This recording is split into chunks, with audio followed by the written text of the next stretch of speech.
Well, hello again, everybody. Here we are again. Um, let's take a stab at this for Thursday's sake.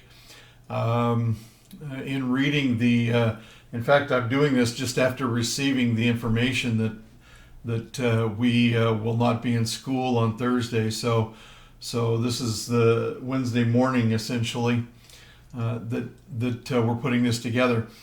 And we're going to be waiting tomorrow. I guess we will find out if we'll be there on Friday. So they're taking a look. I noticed in the message that Shelley Galloway from the district office sent to us that they're keeping an eye on everything for Friday's sake. So we may not be back together until Monday. But we'll wait. We'll wait to hear from that. We may be back on Friday, so you could cross your fingers or just hope that we just go to. Well, however you want it to go. Knock on wood. Okay. All right. Well, let's get going with the vocabulary, and we're into Unit 1.3. That's what will be on tap for today. And we'll be talking a lot about the Mayflower Compact. This is the first the first item on the vocabulary has to do with the Mayflower Compact. Now, something that you need to understand about the Mayflower Compact, this was actually the first agreed upon self-government in the New World. Or not so much in the New World, but in British North America anyway. And so, this is the first foray into actually having a set government or a government set up by the people. And this was done on the boat before they even got off the boat. So, but this was for those pilgrims, and non-pilgrims alike. That were there. Very short document, and we'll be finding out a lot more about that because of the assignment or the activity that we have on tap for today. Now, these next two, I'm going to flip flop. Let's talk about the Magna Carta first. Okay, Magna Carta came actually in the 1200s. It's Latin for Great Charter. Okay, Magna Carta. But this was essentially King John being forced at, I guess, at sword point. When we think of that today, we think of at gunpoint, right? But this was at sword point by the feudal lords to wrest actually some of the monarchical power from him. He was what was referred to as an absolute monarch, which means that the best example I can give of this is from Alice in Wonderland, where the Red Queen, or the Queen of Hearts, says, "Off with their heads." Well, that's an absolute monarch. In other words, everything that the monarch says goes, and that's all you have. That's all you have to say. I mean, you can't get around it. And so this took away much of his power, and of course, it rested. It set a bunch of limits as to what he could do. Now, the English Bill of Rights is about 400 years later. We're talking in the 1600s, actually almost the end of the 1600s. And this was King James II being taken off the throne by his daughter, by Princess Mary, and her husband, who was a royal from the Netherlands. He was referred to as William of Orange. And they essentially overthrew him saying to him, would you please get off the throne? We're going to take it for you. And what this did, they were very, I guess, almost you could say that they were almost pro-democratic rule, but I hate using that word. But they were pro less monarchy power, and that's essentially what happened. They ultimately gave power to the parliament in lieu of the monarchy. So the monarchy lost a lot of their power. The power was granted mostly to Parliament, and it's interesting that that this is a major inspiration to the U.S. Bill of Rights with the Constitution. The Bill of Rights was more of an afterthought. It was really it was a promise to those who were against the Constitution. If we get it ratified, we'll put in for those that were pro-Constitution, if it gets ratified, we'll put in some amendments that will be a Bill of Rights. And that's essentially what happened. The first 10 amendments are what is referred to as the Bill of Rights. The Declaration of Independence we talked a little bit about yesterday, and it's amazing that the document has been the basis for our republic, and actually a precursor to the Constitution. And the thing about the Declaration of Independence is it's not legally binding. I mean, it's not something that's set up for government. It was a resolution, really, against King George III, because they felt, and rightfully so, that King George III knew what Parliament was doing. He was okay with what Parliament was doing as far as the taxes and such, and so he was all for it. It's interesting that at the end of the war, and we'll talk about the Treaty of Paris. I would imagine in the next few days, when we get into the beginning of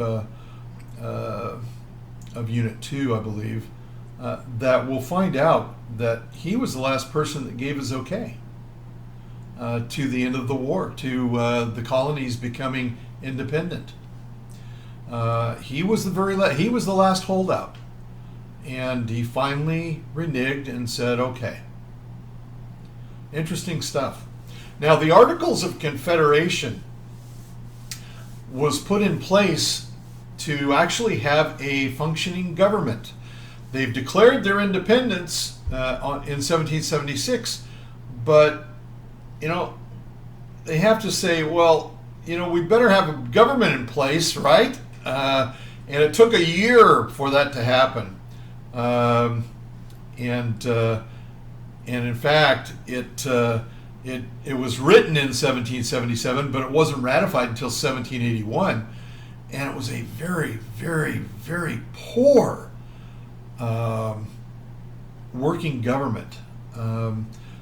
There was only one entity in the government, and that was Congress, and they had no power to tax at all. They had to say, "Hey, Virginia, could you loan us some money?" Type of thing, and or New York or Pennsylvania. Hey, we really need to do these things. And you had the situation was the states kept all the power essentially, and there were instances of tariffs being levied on goods that were being transported from one state to another, as if they were their own independent country. Crazy stuff. Now, the next thing, republicanism, and that really should be with a small r. We think of Republican and Republican Party, right? But this republicanism is a type of government, and that's really with a small r. It's a government. It's participation of the citizens by electing representatives to represent you, by electing a president, by the president appointing justices to the Supreme Court, which is part of the judiciary. We can keep going on and on, but that's what it is. It's participation of the citizens for the common good of the community. Now, limited government, it's belief that the government should have certain restrictions. And that was, I want to say, the people who you had back at the beginning, especially when you're talking about the beginnings of the Constitution, moving from the Articles of Confederation to the Constitution. You had people who were Federalists who wanted a strong central government, and you had Anti-Federalists who wanted a weaker central government and the states to have more power. And the limited government would have been those people who were in the Democratic, or not that's a term a little bit further down the line, but the people who wanted limited government were the Anti-Federalists.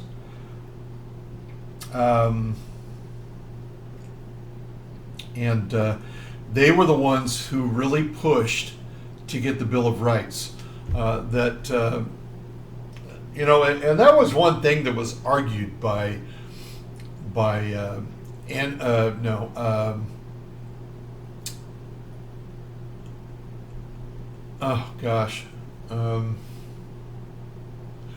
remember. I'll get to it, but it was the guy on the $10 bill. He had Alexander Hamilton. Knew his name started with an A. Alexander Hamilton, where he felt that if you put specific rights into the Constitution, and this was one of his writings in the Federalist Papers that we'll be talking about a little bit later in Unit 2, that if you started putting specific rights into the Constitution, that there may be other rights that would be left out that would not be covered. Therefore, don't put any specific rights in the Constitution. Just have the Constitution cover all rights. The people on the other side, or the Anti-Federalists, were not happy with that. They actually wanted specific rights covered, and that's what the Bill of Rights did. Democracy, that is a system of government that is essentially vested in the people and exercised by them directly. In other words, they vote on everything. Best example of that was in New England with the town meetings. Each family got a vote, and that's direct democracy.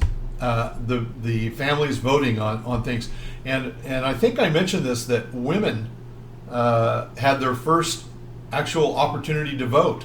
If the husband was not present at the town meeting, the wife got to vote in his stead.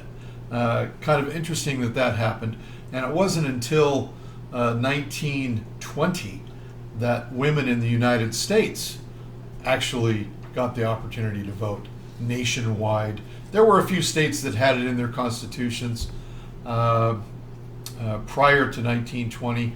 Wyoming, I believe, was the first. Utah was also there. There were a few that allowed women. There were a couple in the East as well that changed their constitution, their state constitution, to allow women to vote. But anyway, separation of powers. And remember, we talked about this, and actually these next several have to do with the Baron de Montesquieu. Montesquieu was the one that brought up separation of powers, the three different branches of government, checks and balances. That's what we'll talk about. Now, separation of powers means that one particular part of government only has certain powers. Like Congress has the power to enact laws, but they don't have the power to enforce laws. Okay, the executive branch enforces the laws. Okay, and that's the president, advisors, various departments and agencies. You know, when George Washington was president, he only had, including his vice president, he only had 4 or 5 people in his cabinet, what was called a cabinet. That's a term that was coined by, I believe, by James Madison. It was either Madison or Polk. You know, one of those early presidents back in the 1800s, the early 1800s, that referred to it as their cabinet. And that each side of the cabinet was a different department. But George Washington hardly had any. And of course, it's the legislative branch that creates the departments that are in the executive branch. Isn't that crazy? Isn't that crazy how that works? But that's a separation of powers. You know, you have the president, advisors, and everyone. Now, the legislative branch was from Article 1 of the Constitution. I believe, if I'm not mistaken, Article 1 is actually the longest article in the Constitution, because it goes into everything that has to do with Congress. It's two houses in Congress. You have the House of Representatives, which is decided by the population of the state, and you have the Senate, where each state has 2. And then, of course, you have the judicial branch, which was made by Article 3 of the Constitution. I think I switched those around a little bit. But the legislative branch is Article 1, the executive branch is Article 2, and the judicial branch is Article 3 of the Constitution. And the thing about the judicial branch, the only thing that it mentions in there, that there would be a Supreme Court and then there would be additional courts. Well, that was up to Congress to create. In fact, it was up to Congress to create the number of justices in the Supreme Court. And it started, when it started, there were 6. Now, what they did with ties in decisions, I really don't know. But anyway, it was up to Congress to create the court system, and that was done with the Judiciary Act of 1789. Now, checks and balances, each section of government has a check or a balance on the other. Okay, such as the let's say the legislative branch on the executive branch. Well, one that the executive branch has over the legislative branch is that the president can veto or disapprove, for lack of a better word, of a bill that Congress has passed. Say Congress goes through everything, they have their committee meetings, they go through the floor debate, and they vote on a piece of legislation. It passes, it goes to the Senate goes through committee hearings, it goes to the floor for debate, they pass it as well. It goes together over to the president for his signature, and if the president doesn't like it, he breaks out his stamp, stamps it, and says, veto this, and sends it back. And the check that the president has on this, on Congress, is that now Congress has to come up with 2/3 majorities to override this veto. Very, very difficult to do unless it's landmark legislation. One thing that the legislative branch has on the executive is that whenever he makes an appointment, whether it's to the courts or whether it's to the executive branch departments, it has to go through the Senate for confirmation hearings. Okay, and the Senate gives their yes or no, up or down, regarding the person. And so that's a check that the legislative branch, and of course overriding a veto is a check as well. And the judicial branch has a check on both the executive branch and the legislative branch, because they can rule that a new law is unconstitutional. They can rule that an executive order by the president was unconstitutional, and or an action of the president.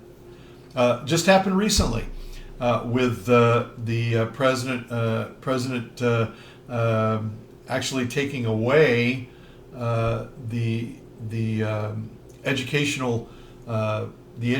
loans, and essentially the federal government paying for education loans for individuals, and that was done unilaterally by the president through executive order, and the Supreme Court said that it's not constitutional for him to do that. But from what I understand, he's still doing it. In fact, he came out with another one even after. I mean, that's essentially the president of the United States to the Supreme Court. So crazy stuff. And then natural rights, of course. Those are from. We talked about that yesterday. John Locke. From 1600s, 1700s. He and Montesquieu actually were contemporaries. Funny enough, they were both political philosophers, but both had their own ideas that ended up being used in the United States.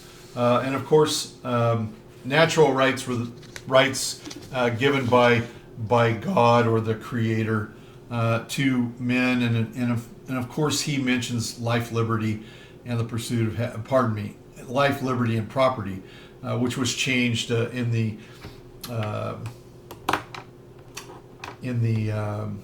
Declaration of Independence to life, liberty, and the pursuit of happiness. All right, now we've got a video which is listed next about the Mayflower and the things that they had to go through, as well as the Mayflower Compact. The first item that I have you do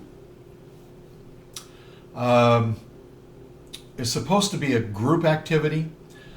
Obviously, in this, in what is happening right now, it's just going to be an individual activity. And what I want you to do is to use the link and look at what the Mayflower Compact says. I want you to rewrite it in modern terms. And I don't know if we have some aspiring musicians in here. If you want to make it into a rap, go ahead and do that. That would be kind of cool. And the second activity has to do with the Articles of Confederation, and I do have a link on the assignment on the activity for you to go and to actually look at the Articles of Confederation.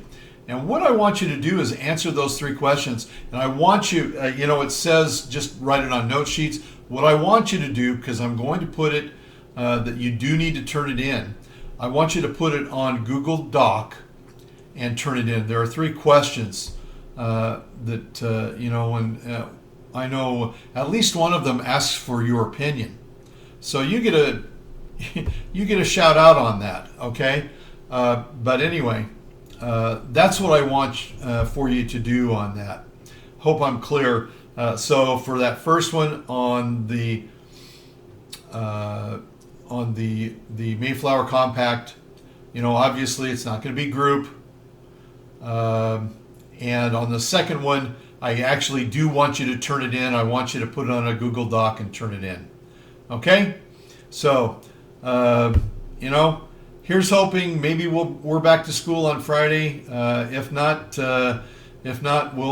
we for sure will see you Monday. Okay? You guys take care. Bye-bye for now.